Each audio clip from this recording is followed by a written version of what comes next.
Hello, my name is Daniel Danford. I'm here to roleplay and answer a few questions that may be asked from me in an interview setting. In this case, I have chosen a field that I've already worked in. To be more specific, it's investment sales, and it's something that I look forward to working in the future as well in Canada. So I believe that using the STAR approach would make me be able to answer the questions more specifically and to the point and provide a greater insight about myself to the employer. So we can start with the questions. Firstly, with a question that I have almost always been asked at an interview, which is why I have chosen to pursue investments as a field. Well, firstly, I have always been drawn to these roles in finance and investments because I believe it would give me the capability to understand myself, make myself better, make better financial uh, decisions with regards to my life. And it's a skill that I could carry on forward if I ever decide that I'm not going to work anymore in 9 to 5. I could be an entrepreneur myself, I could invest by myself. And to invest by myself, I need to have the right knowledge, capability, skills, such as analytical skills. So I believe this was the right field for me because it it satisfied both what I want to do for work and what I want to do in life as well. So I did try my best to aim and secure a position in this field to increase my knowledge in finances and how the markets work.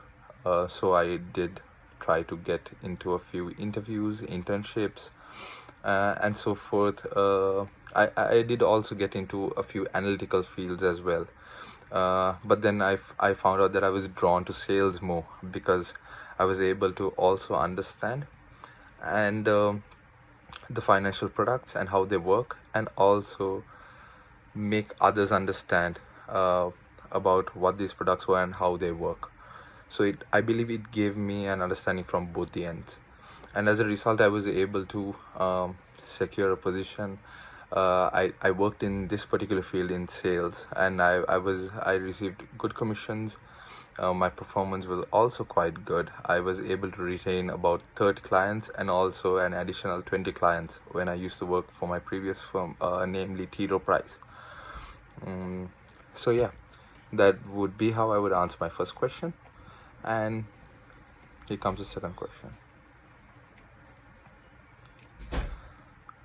which would be describe a situation where you had to create and implement a sales strategy to boost investment sales. What was your approach and what were the results? All right. So, firstly, in my previous roles as an investment sales analyst, there was an instance where client engagement was rather than lacking, I said it lacked a little bit of innovation. So sales tend to go down a little bit, and the clients did not tend to leave, but they reduce their investments in these particular products. So what I was able to do was I came up with an approach to call the clients directly regarding some old products that have started to perform really well, specifically old products that they have already invested in. So I know that they are confident about these products, and those products have given them good returns. So I did get back to them. I hopped on a couple video calls, webinars, and Zoom calls. I reached out to them and I told them, hey, this particular product that once you did invest in is now starting to perform really well. These were its returns. I made sure that they understood the in and outs of it and why this particular product has directly started working all of a sudden. And they seemed pretty interested in it, and they decided, all right, why not? Might as well invest in a product that they already had invested once and was profitable once. So by this, I was able to bring in, remember, about 30 clients back in. So they were already there, but they increased their share of investment in those particular products. Yeah, so the sales went up about, if I'm not wrong, about 23% that month, which was quite good, because this was like when I was 6 months into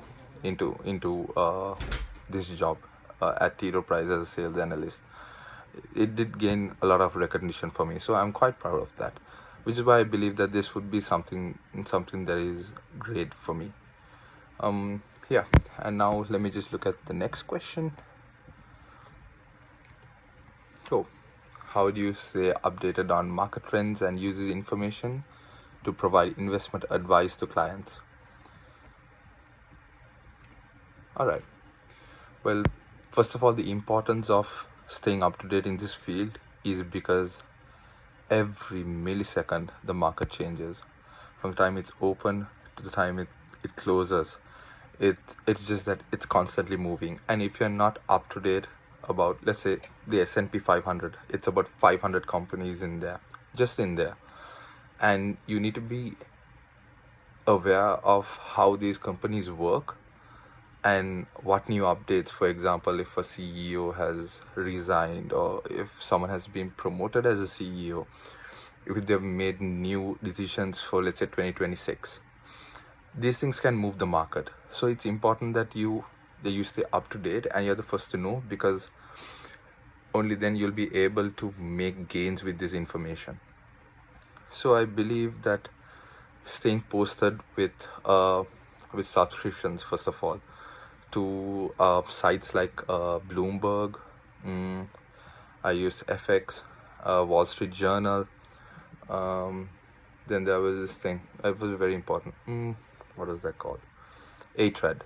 A-Thread. Yeah, it's a site that basically has live feeds that keeps coming. It comes as a message with everything that happens in the market, every news that comes up.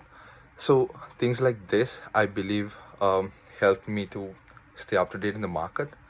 So when I knew these investment portfolios had, for example, let's say Nestle.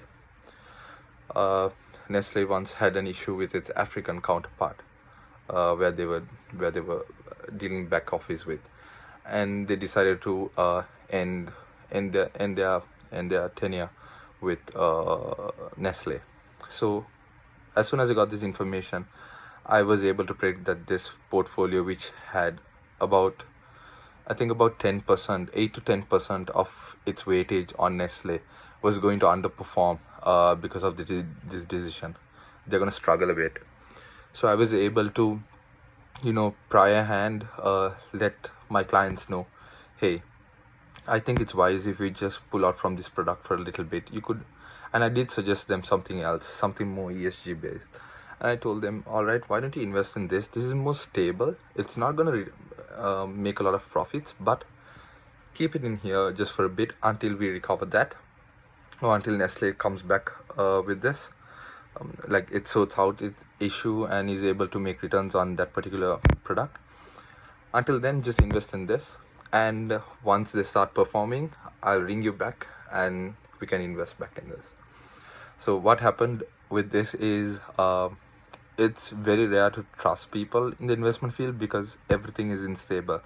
But I found a few clients that wanted to be dedicated towards me. So dedicated is a term that's used when a client wants to have this particular person dedicated to their portfolio. So I was able to have about, I think, 7 or 8 of those clients. They wanted me dedicated after that point because they saw that I prevented them from a loss, and also I did safeguard them and secure their position in the market without making sure that they did not have any losses, safeguarded them, and then informed them when they should invest back again. So at the end of the day, there was like about eight clients that wanted me dedicated on their portfolios. I believe that was quite a landmark achievement for me in my career. And let me just go to the next question. All right, it's about difficult clients. Tell me about a time when you had to handle a difficult client? How did you manage their concerns and maintain their trust? Righto. Well, my starting stages, I had to do this thing called RFP, that's request for proposal. So that's where you get a bunch of questions, about 3,000 questions regarding a particular investment product, and you are supposed to answer them. And I remember usually we provide deadlines. We tell them, all right, it's going to take about a month and a half, maybe, or a month, 30 days. And this client wanted it immediately because one of their alternative funds, which they thought they'll pull out of that and invest that money into our product, but they had to pull out of that product earlier and the money was seated idle. So every time the money is seated idle, they're making losses. They're not moving with the market. So in that case, they wanted to invest in our product as immediately as possible, and they wanted us to speed up this RFP process because this answers all their questions about that particular product.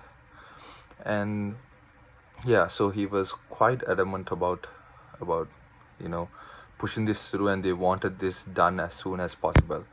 And on our side, well, it's very hard because it takes a lot of work, because we have to liaise with a lot of people to answer these questions. For example, some questions have to go to the portfolio manager, some have to go to the fund manager, some have to go to the ESG based manager, some has to go with the growth manager. So there are various departments in that particular product that we have to go to, but which takes a lot of time. So I came up with a solution as to to make it much more smoother. So I asked this particular client, like, what questions would you like to have answered? Like, I cannot answer 3,000 questions in 1 week's time, but what I can do is, you can give me, just highlight the set of questions that you need answered immediately to decide if you want to invest with us or not. Out of those 3,000 questions, which ones are majorly important to you? So he got back to me within about half an hour to an hour and told me that these were the questions that he needed, and it was like about 80 to 150 questions, right? And I told him, all right, so I'll answer these questions to you, not even a week, just give me like 3 days, I'll fast track this, I'll answer this to you. And the remaining I think 2,900 or 2,850 questions, I will have them back to you on a due deadline. All right, so I did do that. I did fast track. I made a few calls rather than emails, just to make sure that I get these 150 questions answered.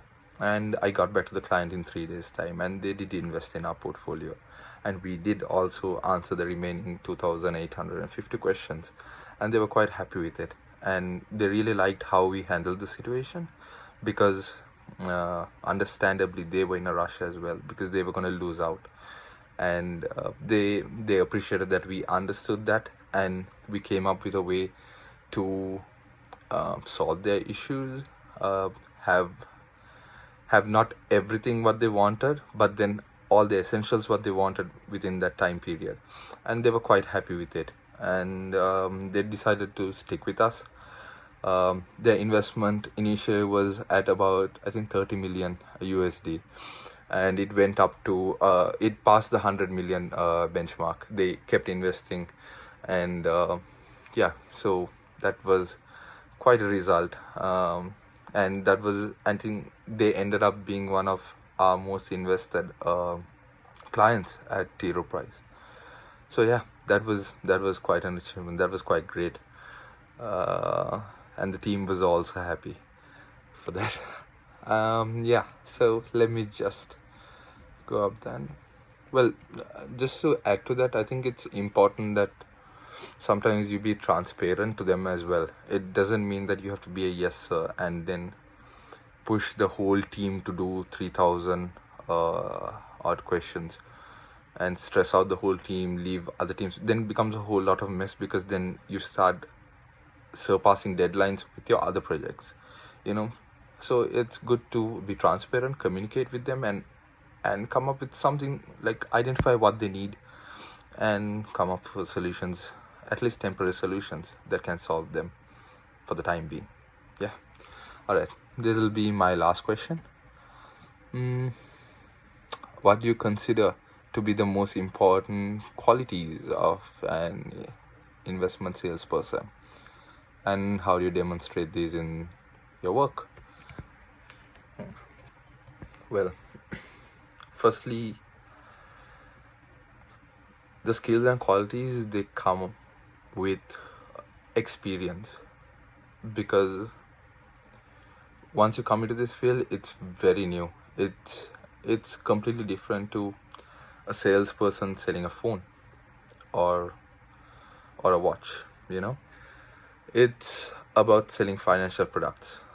And the thing, what what you need to understand is that these products, although our clients are multi-billionaires and huge companies, it's just that at the end of the day, it's probably someone who has a home, who has a mortgage, that has invested their life savings into these funds.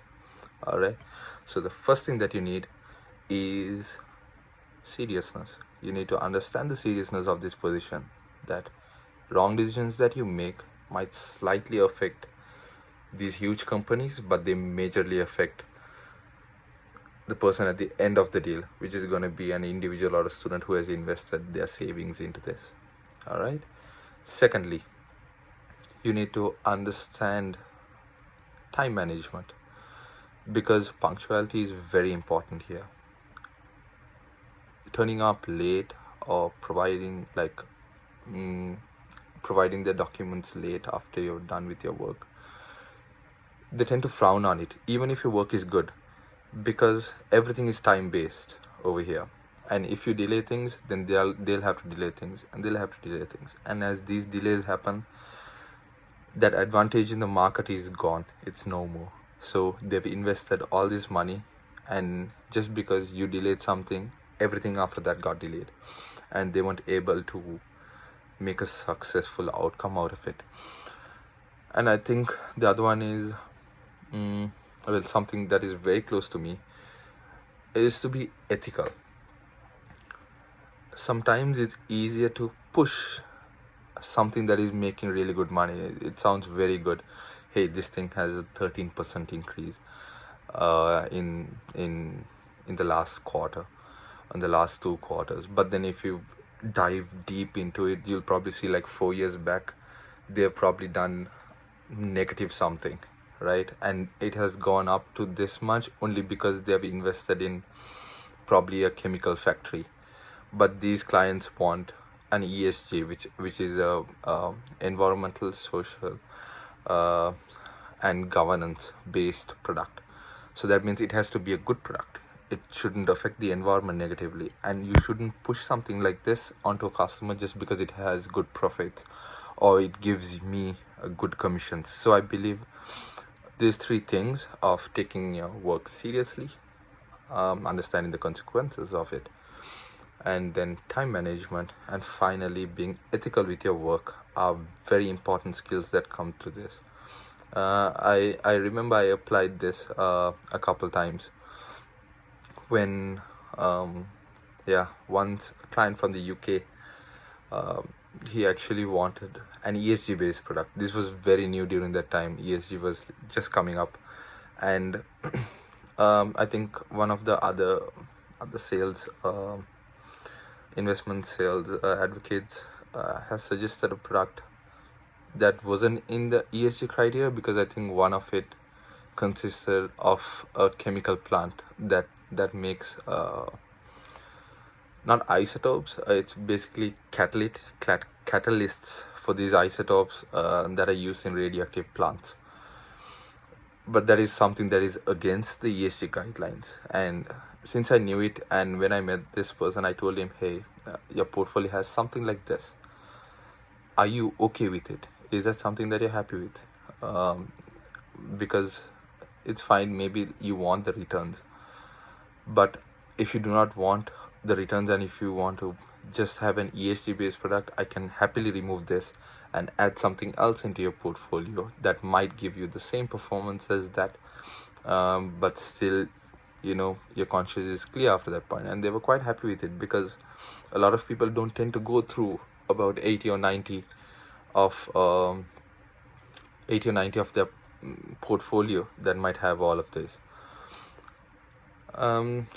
So because of that one, I think the client decided to stay with us. And although we weren't initially ESG based, like we were mostly on growth products, so only Asia based markets, and we did also recommend these coal plants and oil factories and chemical plants and all that, because of returns. ESG was not one of our, uh, I'd say, prioritized guidelines, but because I was able to communicate this to the clients, I was able to retain him. And although he did not go with us in the future, he did recommend quite a few other companies to consider investing through our branch, who were into growth products. So I was quite happy about that, and I think that person is still in my LinkedIn. I do keep in touch with him occasionally. So it is, I believe it is good to mm, have qualities and develop them as you go with work, and also make sure that you think not just about yourself but also the person on the other end. And these things give you life experiences, and as you go on, as you move on from this firm to another firm, these qualities is all you are able to take. You're not able to take the client portfolio, you're not able to take these products with you. It's just the qualities that you have gained, the skills that you have increased while you work over here, that you carry forward as you move on in your career. So yeah, I think